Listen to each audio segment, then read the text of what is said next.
നമസ്കാരം, news prime മലയാളത്തിലേക്ക് സ്വാഗതം. ബി.ജെ.പിയുടെയും എൻ.ഡി.എ മുന്നണിയുടെയും ദേശീയ അജണ്ടകൾ ബീഹാറിൽ നടപ്പാക്കാൻ പ്രയാസമുണ്ട് എന്ന് നിതീഷ് കുമാർ വെട്ടിത്തുറന്ന് പറയുന്നതോടെ എൻ.ഡി.എയിൽ ഭിന്നിപ്പ് അതിരൂക്ഷമാവുകയാണ്.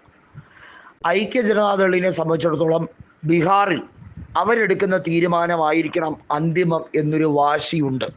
അല്ലാതെ ബി.ജെ.പിയുടെ കാര്യങ്ങൾ അതുപോലെ നിഷ്കർഷിക്കാൻ ഒരിക്കലും ഐക്യജനതാദൾ സാമാജികർ തയ്യാറാകില്ല. 45ഓളം MLA-മാർ JDU-വിനുണ്ട്, 84 MLA-മാർ BJP-ക്കും.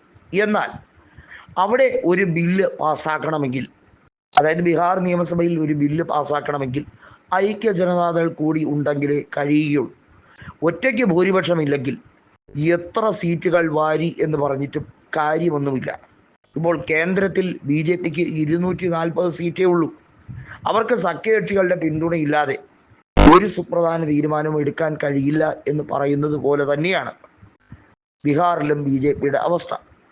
BJP ലക്ഷ്യം വയ്ക്കുന്നത് BJP-യുടെ ഒരു മുഖ്യമന്ത്രി ബീഹാർ ഭരിക്കുകയും കേന്ദ്ര നയങ്ങൾ അടിച്ചേൽപ്പിക്കുകയും ചെയ്യണം എന്നുള്ളതാണ്.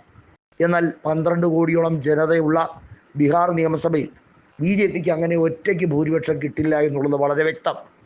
84 സീറ്റുകൾ ഇപ്പോൾ ഉള്ളത് വാസ്തവത്തിൽ ഉപതെരഞ്ഞെടുപ്പിൽ പലയിടത്തും BJP വലിയ രീതിയിലുള്ള മാനിപ്പുലേഷൻ നടത്തി ജയിച്ചത് കൊണ്ടാണ് എന്ന് വെറുതെ പറയുന്നതല്ല. തേജസ്വി യാദവ് കണക്കുകൾ സഹിതം നിരത്തിയാണ് BJP-ക്കെതിരെ നീങ്ങുന്നത്. അത് രാഷ്ട്രീയ ആരോപണമാണെന്ന് പറഞ്ഞു വേണമെങ്കിൽ BJP-ക്ക് നിഷേധിക്കാം. പക്ഷേ ഐക്യജനതാദൾ വഖഫ് നിയമ ഭേദഗതിയെ അംഗീകരിക്കുന്നില്ല. നിതീഷ് കുമാറിനോടൊപ്പം നിന്ന പല നേതാക്കന്മാരും ഐക്യജനതാദൾ വിട്ട് RJD-യിൽ കഴിഞ്ഞ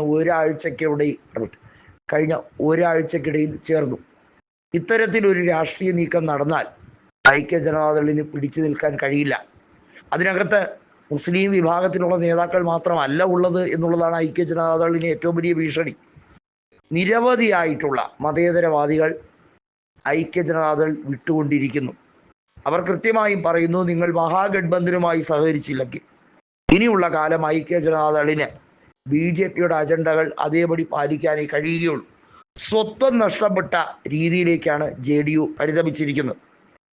മഹാഗഠബന്ധൻ സർക്കാർ ഉണ്ടായിരുന്നപ്പോൾ ഐക്യജനതാദളിന് കൃത്യമായ നിലപാടുണ്ടായിരുന്നു.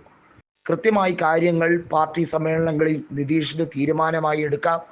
അത് നടപ്പിലാക്കാൻ RJD-യുടെ കൂടി പിന്തുണയുണ്ടായിരുന്നെങ്കിൽ ഇപ്പോൾ നടക്കുന്നത് നിതീഷ് ഭരിക്കുന്നു എന്നുള്ളത് മാത്രമേ ഉള്ളൂ. എന്നാൽ അവിടെ നിയമ സംവിധാനമെല്ലാം BJP-ക്ക് അനുകൂലമാക്കിക്കൊണ്ടിരിക്കുകയാണ്. ബീഹാറിലെ ആഭ്യന്തര കാര്യങ്ങൾ മുഴുവൻ കൈകാര്യം ചെയ്യുന്നത് BJP-യാണ്. BJP പ്രധാനപ്പെട്ട വകുപ്പുകളെല്ലാം തന്നെ കൈക്കലാക്കി കഴിഞ്ഞിരിക്കുന്നു. കുറച്ച് മന്ത്രിമാർ മാത്രമേ ഐക്യജനതാദളിനുള്ളൂ. ഇത്തരത്തിലാണ് നീങ്ങുന്നതെങ്കിൽ നിയമസഭാ തെരഞ്ഞെടുപ്പിന് മുന്നോടിയായി പുനരാലോചിക്കേണ്ടി വരും എന്ന നിതീഷിൻ്റെ ആ ഒരൊറ്റ വാക്ക് തന്നെ BJP-യെ അവതാളത്തിലാക്കുന്നതാണ്. വളയ്ക്കാം പക്ഷേ ഒടിക്കരുത് എന്നൊരു ചൊല്ലുണ്ട്.